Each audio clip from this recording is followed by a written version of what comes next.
su llegada a los juzgados de Tudela, en Navarra, cientos de vecinos se concentran para verle de cerca.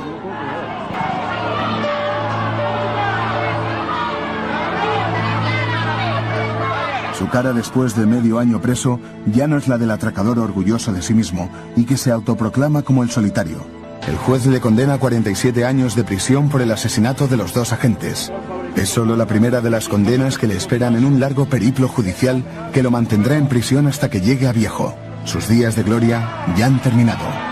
No le gusta el apodo del solitario, pero ahora Jaime Jiménez Arbe permanece 23 horas al día solo, encerrado en su celda de la cárcel de máxima seguridad de Monsanto, en Lisboa.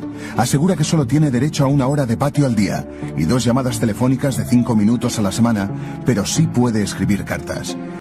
Quiero que sepas que toda la correspondencia que envío es ilegalmente leída, intervenida, fotocopiada por todo el mundo, autoridades portuguesas, autoridades españolas, todos. Debes de saber que la policía española, en colaboración con la portuguesa, quieren saber con quién me pongo en contacto y especialmente prosiguen sus investigaciones porque no saben nada o casi nada. El solitario consigue ser una imagen sin nombre durante 14 años. Desde el año 93 atraca en 15 provincias españolas, disfrazado con una barba y una peluca postizas. Los mejores agentes de la Guardia Civil y la Policía Nacional no consiguen identificarle. Su suerte acaba el 23 de julio de 2007 en Figueira da Foz, Portugal, cuando Jiménez Arbe se dirige con su furgoneta blanca a atracar el que será su último banco antes de retirarse con su novia en Brasil. La policía española lleva meses tras él y hoy lo van a detener infraganti. Comunican a la policía portuguesa que el solitario planea atracar un banco cerca de la zona portuaria de Figueira da Foz. Pero en esa zona hay 3 sucursales diferentes y no saben cuál de ellas será su objetivo. Tudo indicava que ele iria fazer assalto junto ao mar, numa zona turística, porque ele tinha feito o reconhecimento em diversos bancos e tinha chegado à conclusão que era relativamente simples assaltar banco ali. 8 unidades de la policía judicial portuguesa, 40 agentes en total, vigilan las calles cercanas a los 3 bancos. El dispositivo policial está preparado para actuar en cualquiera de ellos. Tras una vuelta de reconocimiento, el solitario por fin estaciona su furgoneta en un aparcamiento que hay frente a la sucursal de la Caixa de Crédito Agrícola. Agentes vestidos de paisano vigilan de cerca cada uno de sus movimientos. El solitario deja munición dentro de la furgoneta por si se complica la huida y sale del coche disfrazado con barba y peluca. Va fuertemente armado. Bajo la chaqueta lleva una pistola y un revólver. En la cartera transporta un subfusil con doble cargador. El atracador anda los últimos metros antes de llegar al banco y se cruza con un policía de paisano. La policía ya sabe qué banco va a asaltar y pone en marcha el dispositivo para capturarle. Un agente da la orden a los 7 policías que esperan dentro de una furgoneta. La consigna es no matarlo, pero saben que es un criminal peligroso y de gatillo fácil. Por si se complica la operación, los agentes llevan preparada una pistola de electrochoque paralizante. El solitario está a punto de llegar a la puerta del banco. Inesperadamente, la furgoneta frena a su lado y sin darle tiempo a reaccionar, 8 agentes se abalanzan sobre él en bloque. El atracador intenta sacar una de sus armas, pero los agentes consiguen inmovilizarle. Esta grabación, hecha por la policía, es el único documento gráfico de la detención. Apenas se ven las piernas de Jaime Jiménez Arbe debajo de media docena de policías. Cuando lo levantan del suelo, aún con la barba puesta, mira desconcertado. Este es el relato de cómo se detiene al atracador más buscado de la última década. Son 14 años en los que presuntamente asalta 36 bancos, mata a 2 guardias civiles y consigue un botín de 700.000 euros. Para el solitario, la suya es una lucha contra el capitalismo. Soy un insurgente contra el capitalismo explotador. Los bancos privados ganan siempre de tal modo que ponen al Estado, incluyendo por supuesto al Banco de España, a trabajar a su servicio. Y contra este poder mafioso, yo, Jaime Jiménez Arbe, granito de arena en una playa inmensa, me he levantado en armas. Contra los bancos comerciales, enemigos de la gente. Y lo he hecho solito y sin casi ayuda de nadie. El primer atraco que la policía atribuye a Jiménez Arbe lo graba la cámara de seguridad de la sucursal del Banco Hispanoamericano en Ademuz, Valencia, en 1993. Aparece un hombre de aspecto joven y que ya lleva una barba postiza. Su segundo golpe lo da en Galicia un año después, en la localidad de Viveiro, donde desvalija una sucursal del Banco Exterior. Con el dinero de esos primeros golpes, decide tomarse unas vacaciones en los Estados Unidos. Allí se fotografía delante de las Torres Gemelas, luciendo una de sus famosas sonrisas, la misma que le hará tan popular cuando sea detenido. Durante esos primeros atracos, el solitario no deja ninguna huella y con su disfraz es imposible reconocerle a través de las cámaras de seguridad. La policía científica no tiene ninguna evidencia física que permita identificarle. La inspección ocular en la escena de un robo o un atraco se lleva a cabo igual que la de la escena de un crimen. La policía científica busca huellas en las superficies que puede haber tocado el atracador.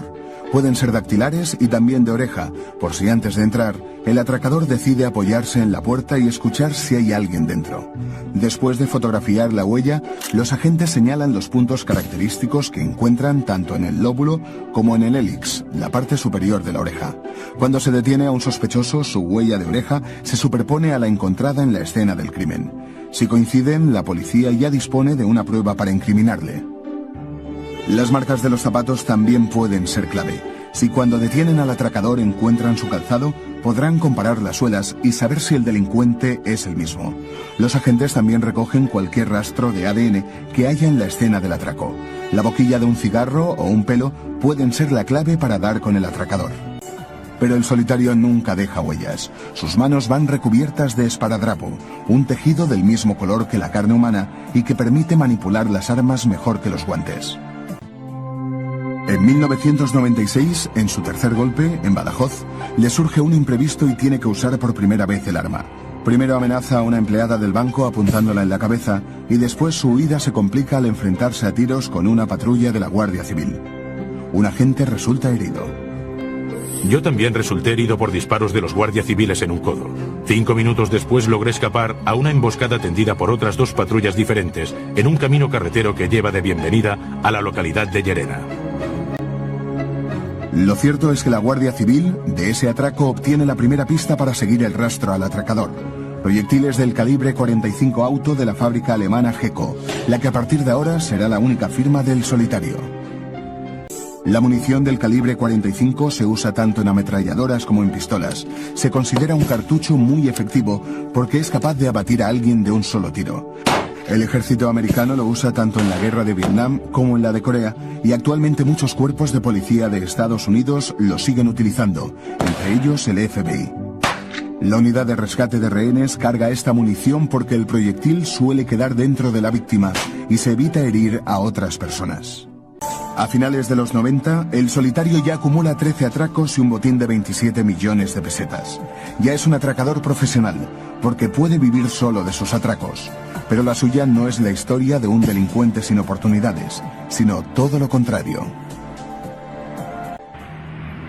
Jiménez Arbe nace en una familia acomodada y estudia hasta el bachiller elemental en un centro elitista de Madrid, el Liceo Italiano. Sus compañeros de colegio lo definen como un niño simpático y travieso, pero también temible cuando algo no le gusta. Consigue sacar buenas calificaciones en materias como matemáticas y dibujo, habilidades que después aplica para restaurar armas y planear sus huidas. En el recordatorio de niños que reciben la primera comunión, leemos el nombre de Jaime Jiménez Arbe. Ya en este centro, demuestra que no se arruga ante nadie, incluso cuando juega al fútbol en el patio del colegio. Ya de adolescente, Jiménez Arbe demuestra tener dotes para construir armas artesanalmente. Llega a fabricarse un puño americano con lata y tachuelas. Su fama de irascible lo hace popular y cuando llega a la adolescencia forma una banda. Le expulsan del colegio por pegar una patada al director y acaba el bachillerato en Pozuelo. No llega a cumplir el servicio militar obligatorio, alegando ser esquizofrénico. Nos contaba pues la anécdota de que le habían llamado para ir a la mili y él había dicho en la entrevista pues que él solo veía sangre, en todas partes veía sangre y entonces por eso le habían dado como exento, ¿no?, de hacer la mili, pero yo no tengo noticia de que le hayan diagnosticado ninguna enfermedad mental. Su primer matrimonio es con una mujer finlandesa con la que vivirá en casa de sus padres. Es la primera en comprobar el carácter violento de Jiménez Arbe. Me definen como un ser frío, calculador, astuto, desalmado, asesino. Le diré que se ha creado un monstruo de mi persona y que en modo alguno soy como la prensa y los medios de comunicación me han definido.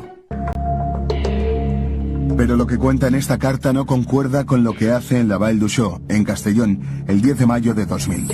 Ese día se enfrenta él solo a una decena de agentes de la policía local mientras escapa de un atraco a un banco del centro de la población.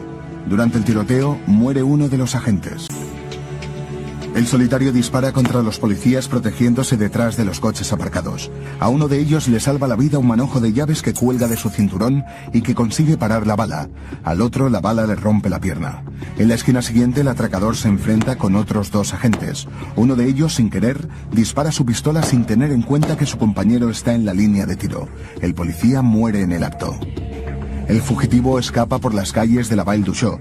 Uno de los agentes le dispara en la espalda. El solitario cae desplomado pero no está muerto, ni siquiera herido. Lleva chaleco antibalas y desde el suelo responde a los disparos. El atracador llega hasta su vehículo, un Suzuki Vitara blanco, en el que guarda un subfusil. Lo exhibe a los agentes y vacía el cargador contra ellos. El solitario consigue escapar aunque su coche recibe hasta 17 disparos más. El tiroteo es tan intenso que en las calles de la Vall d'Uixó se recogen más de 100 casquillos de bala. Hay agujeros en las paredes y en los rótulos de los comercios. La inspección ocular, en la escena del tiroteo, da a los agentes de la Guardia Civil las primeras pistas del atracador al que se enfrentan. Los proyectiles que usa el atracador vuelven a ser del calibre 45 auto de la marca Geco, el mismo calibre utilizado en Badajoz. Por las marcas que tienen las balas creen que las dispara con un subfusil militar. La Guardia Civil también recoge proyectiles del calibre 357 Magnum. Los usa en una pistola y en un revólver modificados artesanalmente. El Suzuki todoterreno de color blanco con el que escapa se convierte en una pista fundamental. A partir de ese atraco saben que actúa siempre protegido con un chaleco antibalas. Los agentes le disparan 3 veces, consiguen tirarle al suelo pero no le provocan ninguna herida. El solitario consigue escapar con su vehículo de la Vall d'Uixó y sigue con su carrera criminal. En los próximos 2 años da 6 golpes más, el más provechoso en Murcia, en la localidad de Calasparra, donde consigue un botín de 90.000 euros. La leyenda del atracador solitario empieza a ser popular entre la policía, pero salta definitivamente a los medios de comunicación el 9 de junio de 2004. Ese día se convierte presuntamente en asesino al matar a 2 agentes de tráfico de la Guardia Civil. José Antonio Vidal, un asturiano de 31 años, y Juan Antonio Palmero, un gaditano de 28. Los cuerpos de los 2 agentes de tráfico reciben 14 impactos de bala. Ni siquiera les da tiempo a reaccionar y son acribillados a bocajarro. Los investigadores sospechan que el ataque puede ser obra de mafias del este de Europa, pero después de analizar la escena del crimen, determinan que un solo hombre, que conduce mientras dispara, es el autor del doble crimen. El atracador circula por una carretera secundaria de Navarra, cerca de Castejón. Viene de La Rioja, donde intenta asaltar un banco, pero vuelve con las manos vacías porque es día festivo. Va al volante de un Suzuki Vitara. A una pareja de agentes de tráfico de la Guardia Civil le resulta sospechoso y deciden salir tras él. El atracador se da cuenta de que le pisan los talones. Lleva matrículas falsas y numerosas armas y no está dispuesto a dejarse capturar. Desde el coche patrulla los agentes le dan el alto, pero ni el altavoz ni las sirenas le hacen parar. La persecución se prolonga durante 3 kilómetros. Al llegar a la entrada de Castejón, el Suzuki disminuye su velocidad. Los guardias civiles creen que por fin el infractor va a rendirse, pero el atracador con el vehículo casi parado deja que el coche oficial se ponga a su altura, saca el subfusil por la ventanilla y acribilla el coche patrulla.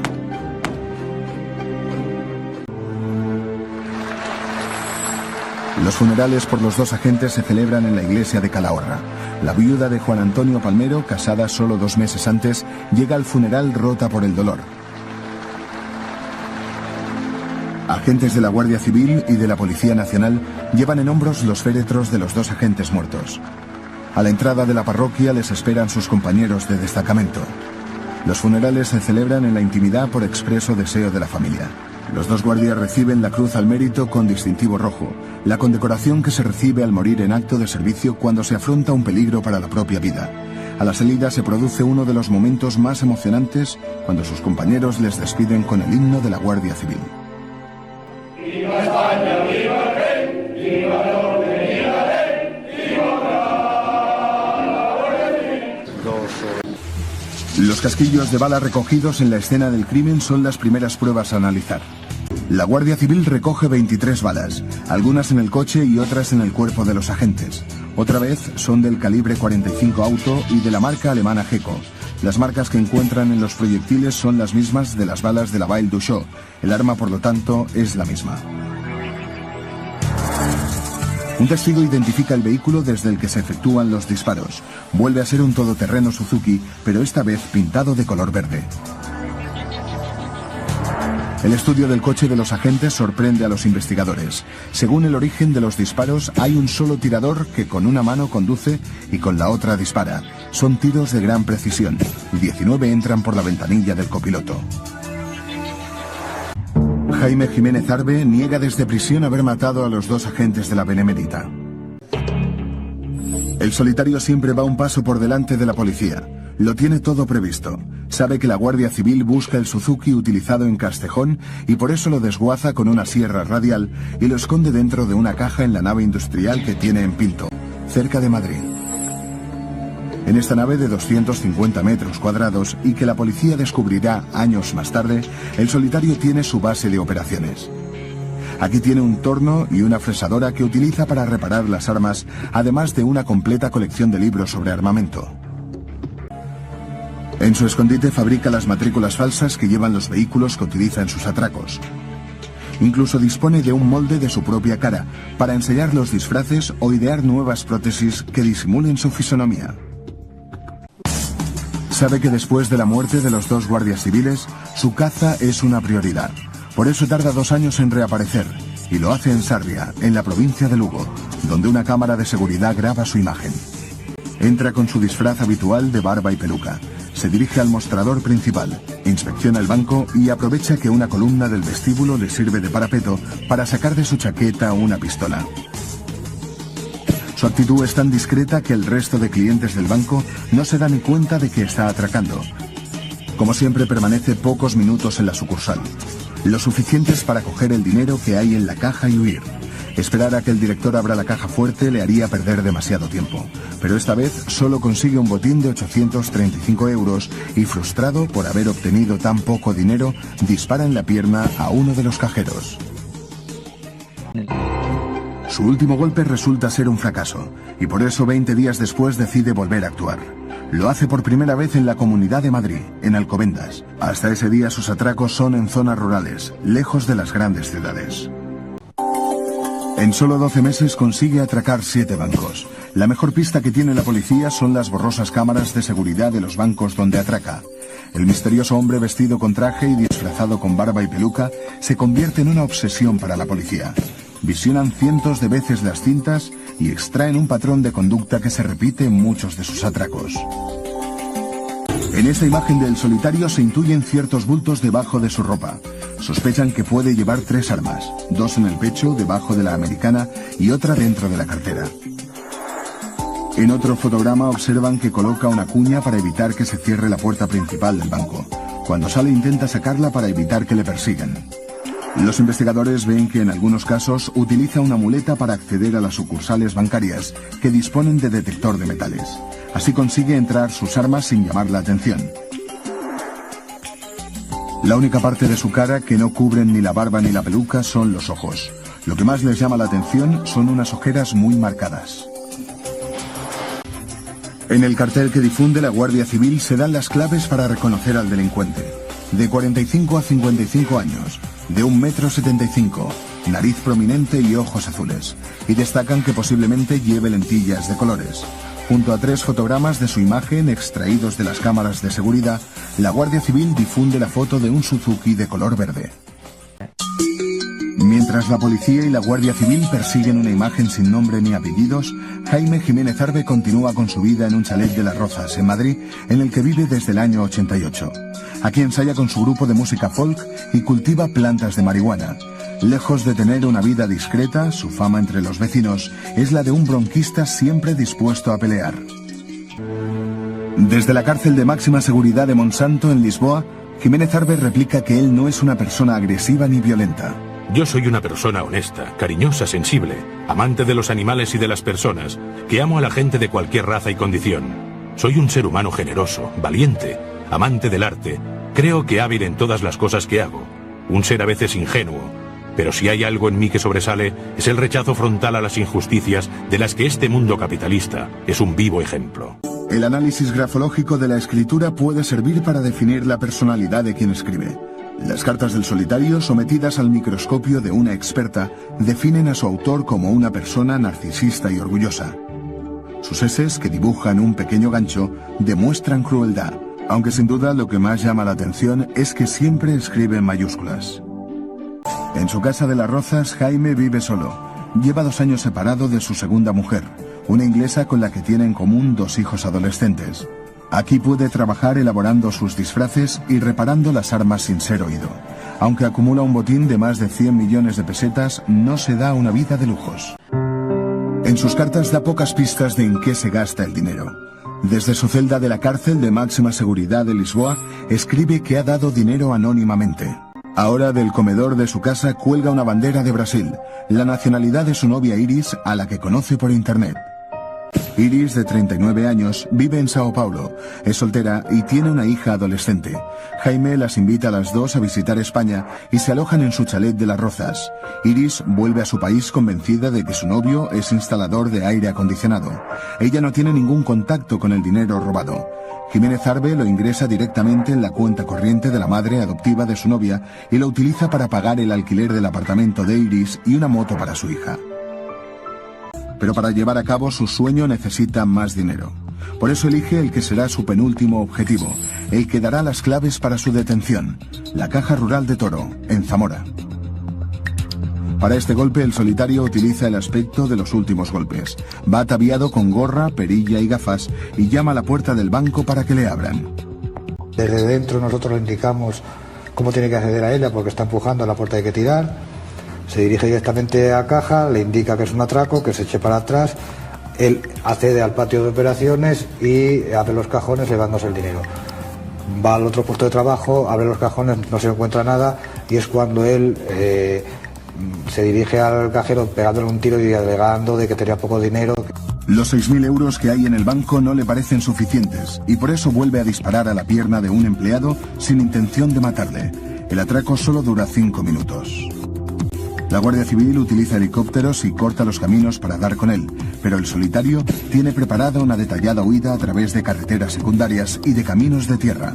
Es en uno de esos caminos donde se cruza con un pastor que le identifica y da la primera pista fiable en muchos años. El solitario conduce una Renault Kangoo de color blanco. El testimonio de este pastor lo confirma una cámara de seguridad de La Moraleja que graba su Renault Kangoo cuando huye de un atraco. Investigan centenares de vehículos con las mismas características. Una Renault Kangoo sin ventanas en la parte trasera y con puertas correderas. Pero el solitario no deja ningún cabo suelto. Su furgoneta está a nombre de su madre y es difícil que la policía relacione a una anciana con una serie de atracos violentos. Será un soplo, una llamada telefónica, lo que dará la pista definitiva. Jaime Jiménez Arbe no cree ninguna de las dos versiones. Desde la cárcel de máxima seguridad en Lisboa, asegura que la persona que dio su nombre es un ex colaborador suyo. A partir de ese momento, un equipo de policías se convertirá en su sombra. La policía le sigue discretamente y toma fotografías de Jaime Jiménez y de su furgoneta. Le siguen hasta Portugal, donde entra en varios bancos de Figueira da Foz, posibles objetivos para su siguiente golpe. Están seguros que el hombre del chaleco es el solitario. No parece tener trabajo y sus ojeras y forma de andar coinciden con lo que aparece en las cámaras de seguridad. Las imágenes de las cámaras de seguridad no sirven como pruebas y no se puede demostrar que el que aparece en el vídeo y el detenido son la misma persona. Para hacerlo, la policía escoge los fotogramas más nítidos y cuando detienen al sospechoso, lo sitúan exactamente en la misma posición en la que fue captado por la cámara. Así comprueban si los rasgos coinciden. En este caso, las arrugas en la frente del atracador y en las del detenido son las mismas. Las sombras que provocan las luces del cajero en la nariz del delincuente y del sospechoso también son idénticas. Los investigadores se fijan en los rasgos únicos que definen la cara del delincuente, como el hoyuelo de la barbilla o la forma de las cejas. Aunque las imágenes más útiles para la policía científica son aquellas en las que el atracador está de perfil. Eso permite analizar la forma de la oreja, uno de los elementos más identificativos de la persona. Las dimensiones del lóbulo o del pabellón auditivo pueden ser concluyentes para asegurar que el detenido y quien aparece en las imágenes son la misma persona. Mientras esperan que el laboratorio les entregue los informes definitivos, la policía decide controlar al sospechoso las 24 horas del día. Pero su casa está en un callejón sin salida y permanentemente vigilada por una cámara de seguridad. El teléfono de Jiménez Arbe está pinchado por la policía y los agentes escuchan cómo pregunta a su novia brasileña cómo se dice en portugués: «Buenos días, quiero hablar con el director». Además le anuncia que pronto va a viajar. Eso enciende todas las alarmas. Está a punto de dar su último golpe. Es fundamental no perderle de vista. La furgoneta blanca está en todo momento controlada por uno o dos vehículos camuflados de la policía. Le siguen desde Madrid hasta Portugal y comprueban que no deja ni un solo elemento al azar. Su furgoneta es su base de operaciones móvil. En el interior de la furgoneta lleva gasolina para repostar lo menos posible y evitar ser grabado por las cámaras de seguridad de las gasolineras. Lleva un tanque de agua para asearse y comida enlatada para cocinar él mismo. Nadie en ningún hotel o restaurante será capaz de identificarle. El asiento del conductor está blindado con una chapa metálica. Así protege su espalda en caso de tiroteo. La llave de la furgoneta siempre está en el contacto cuando está atracando. La disimula con una cinta negra para que no se vea desde el exterior. Duerme en una pista forestal y disimula la furgoneta con una tela militar. Conoce perfectamente esos caminos porque antes los estudia y los introduce en su GPS. Su objetivo en Figueira da Foz, el primero fuera de España, será el último. Cuando los agentes de la policía portuguesa saltan sobre él desde una furgoneta, terminan 14 años de atracos, tiroteos y de vivir una doble vida. La urbanización donde vive Jaime Jiménez Arbe es rodeada por la policía. Sus vecinos, que le conocen como Homo Brutus por su carácter violento, descubren que el propietario del número 27 de la calle Galeno es en realidad el hombre más buscado de España. Está tratando con un asesino, claro.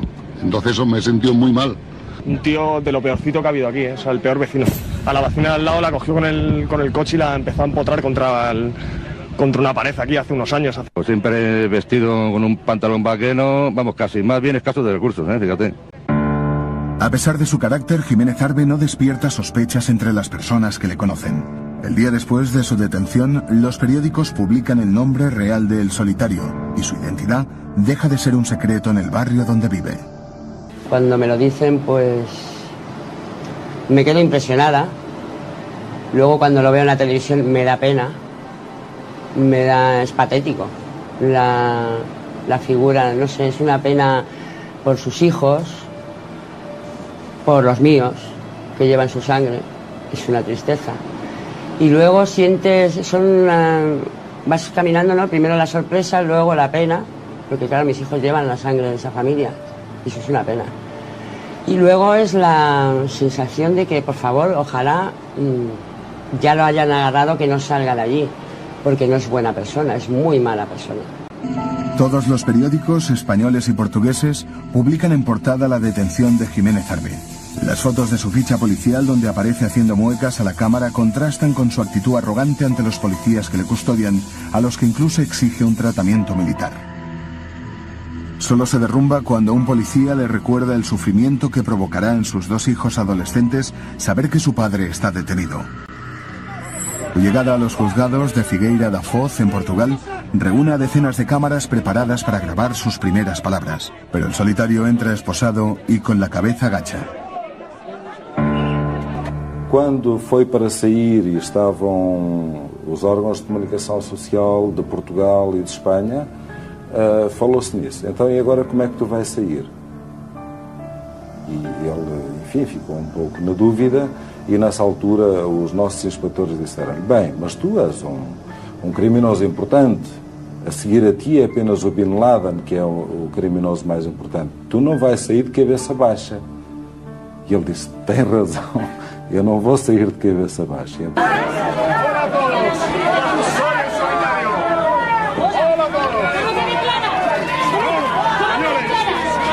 La prensa publica todos los detalles de la vida íntima de Jaime Jiménez Arbe.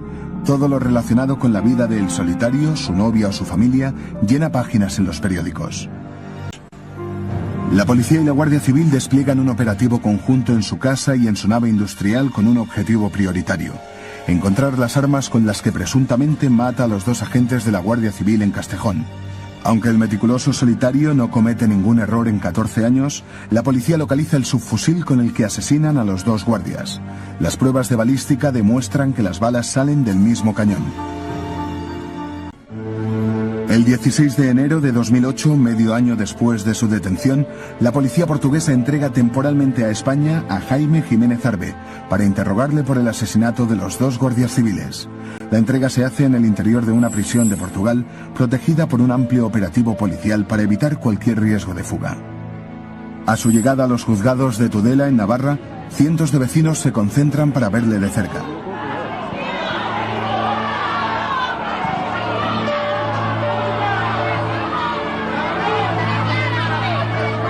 Su cara después de medio año preso ya no es la del atracador orgulloso de sí mismo y que se autoproclama como el solitario.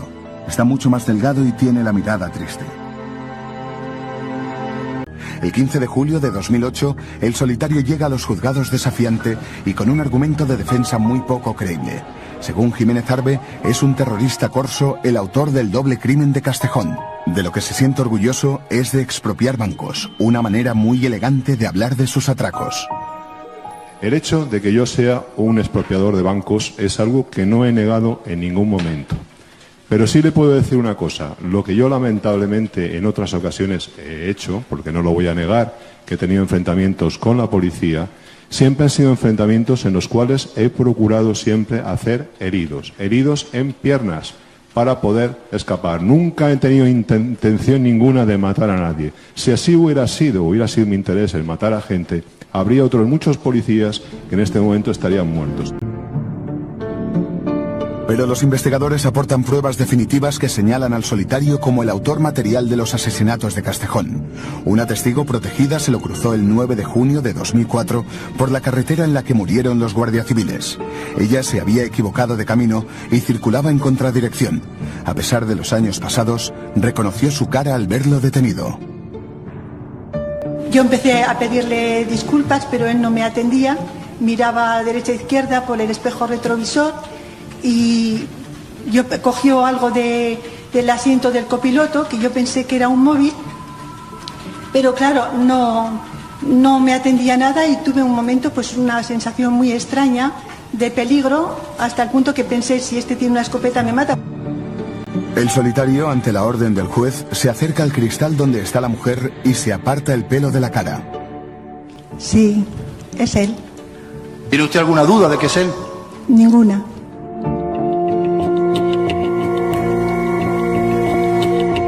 En el registro de su casa encuentran el bastidor del coche que conducía el día del doble homicidio.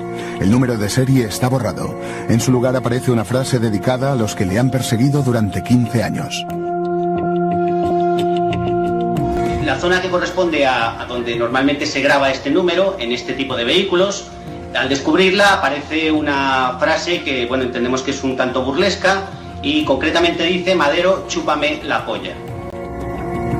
Los peritos forenses, además, reconocen que los casquillos que aparecen en la escena del crimen de Castejón coinciden con una de las armas utilizadas por el solitario en el atraco de la Vall d'Uixó. Jaime Jiménez escucha impasible el alud de pruebas que aportan contra él. No se emociona cuando su propio hijo lo sitúa en el punto de mira policial. ¿Tiene alguna relación con el procesado? ¿Es su padre? Sí. Bien, la ley le dispensa de prestar declaración por razón del parentesco. No obstante, si quiere, puede hacerlo. ¿Desea prestar declaración? Sí. ¿Recuerda qué vehículos eran los Suzuki que había allí? ¿Qué tipo de vehículo, el modelo del Suzuki? El Suzuki era un Suzuki Samurai que yo recuerde azul. Azul. ¿Había alguno más Suzuki? Que yo recuerde, que yo sepa ninguno más. ¿Vio armas? No, para nada. ¿Munición? No. Tampoco pierde la compostura cuando la madre de uno de los guardias civiles muertos, hundida en el dolor, intenta agredirle.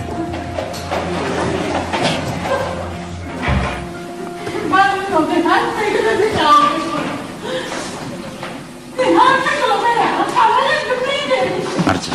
Señora, no tengo nada que ver con la muerte de su hijo. No, cállese, cállese. No tengo nada que ver con la muerte de su hijo, señora. Ese sujeto que se calle. Jaime Jiménez Arbe hace gala de su egocentrismo hasta el final y dice que él no es un delincuente, solo un luchador activo contra el capitalismo. Yo no voy a decir que soy un angelito, porque claro, evidentemente para ustedes, como miembros del Estado, yo no puedo ser un angelito, evidentemente. Yo lucho contra el Estado en sí, contra todo lo que se representa al Estado. Entonces, bueno, dentro de mis posibilidades he combatido contra aquellos que me parece que son los responsables del mal que padecemos los españoles, que es digamos, el sistema bancario. Entonces, solamente y exclusivamente contra ellos he volcado mi lucha. En un idioma ni siquiera identificado por su propio abogado, finaliza. Bueno, pues lo diré claramente. Bismillahi ar-Rahmani ar-Rahim. Waja'alna min bayna yadayhim. Queda visto para sentencia y despeje la sala. Su línea argumental no le sirve de nada. El juez le condena a 47 años de prisión por el asesinato de los dos agentes.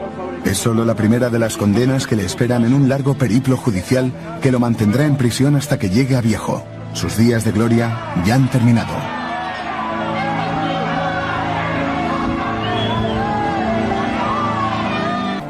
De bien joven me di cuenta de lo injusto del sistema y del sistema de castas social. Yo soy un idealista, de los que piensa que peor que robar un banco es fundarlo, de los que piensan que todos somos iguales, libres, con independencia de lo inteligente que seas o puedas llegar a ser, o de lo rico. He viajado y he vivido, pero siempre he sido y soy un ser discreto que valoro la dignidad, la amistad y esos valores humanos que la gran mayoría de la gente ignoran. Me definen como un ser frío, calculador, astuto, desalmado, asesino. Le diré que se ha creado un monstruo de mi persona y que en modo alguno soy como la prensa y los medios de comunicación me han definido. Yo también resulté herido por disparos de los guardias civiles en un codo. 5 minutos después logré escapar a una emboscada tendida por otras 2 patrullas diferentes en un camino carretero que lleva de Bienvenida a la localidad de Llerena. Soy un insurgente contra el capitalismo explotador. Los bancos privados ganan siempre de tal modo que ponen al Estado, incluyendo por supuesto al Banco de España, a trabajar a su servicio. Y contra este poder mafioso, yo, Jaime Jiménez Arbe, granito de arena en una playa inmensa, me he levantado en armas. Contra los bancos comerciales, enemigos de la gente. Y lo he hecho solito y sin casi ayuda de nadie. Yo sufrí una operación de rodilla, pues me rompí el tendón del cuádriceps en el año 2004. Te tengo que decir que para robar un banco, uno tiene que poder correr, pues moviéndote con una pata de palo, que es como quedó mi pierna durante casi 2 años de posoperatorio, difícilmente yo podría atracar un banco en Castejón, Navarra, en junio de 2004, y de postre matar a 2 guardias civiles. Yo no podía atracar ningún banco, no por falta de ganas, sino por imposibilidad de poderme mover bien. Desde la cárcel de máxima seguridad de Monsanto, en Lisboa, Jiménez Arbe replica que él no es una persona agresiva ni violenta. Yo soy una persona honesta, cariñosa, sensible, amante de los animales y de las personas, que amo a la gente de cualquier raza y condición. Soy un ser humano generoso, valiente, amante del arte, creo que hábil en todas las cosas que hago. Un ser a veces ingenuo, pero si hay algo en mí que sobresale, es el rechazo frontal a las injusticias de las que este mundo capitalista es un vivo ejemplo. Intentan crear cortinas de humo para confundirme, como si yo no supiera el nombre del delator. Claro que sé quién es. Solo una persona y cómplice mía sabía que yo tenía armas. Lo que pasa es que este caballero está tan bien pringado en el tema El Solitario, y la policía le protege. Él es un pobre adicto a la cocaína y estafador ocasional que ha cometido el error de su vida. Se ha pasado de listo y me ha perjudicado, traicionándome cuando yo le saqué de la pobreza absoluta en la que vivía.